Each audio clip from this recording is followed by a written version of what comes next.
Alden need short update. And during video event ni Alden dyan sa SMX Convention Center. At ito yung video ni Alden.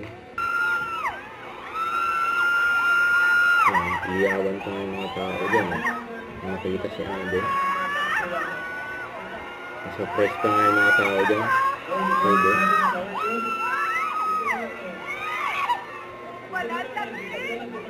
Ayan, guwapo pa nga ni Alden. Maganda na lang ako.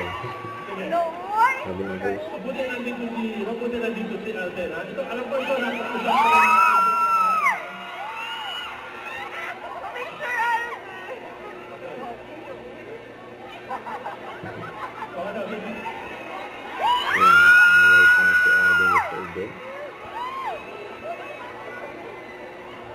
parang nabigla yata sila sir.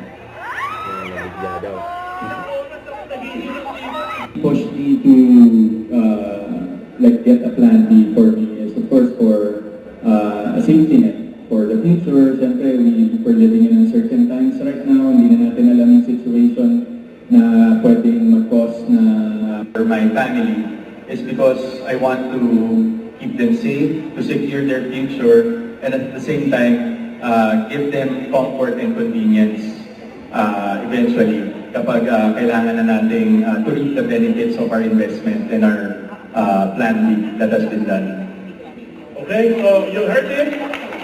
Okay?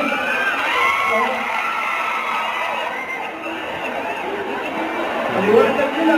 Yung sinabi niya, yun ang sabihin na rin. Okay? Yeah, sir, saka kumbaga message ko lang din sa ating mga sales reps and sales agents here na let's not just sell products to our clients and customers. Let's sell security. Let's sell kumbaga something that they can look forward to. Let's sell an experience to make them feel safe. I think more than the product, it's the feeling. And then, so you heard him? Okay? For video, as a video every time wait. Yung sinabi niya, yun ang sabihin na rin. Don't forget to subscribe, click the notification bell for my update. This is Richard the Action Live. Stay tuned for more videos. See ya.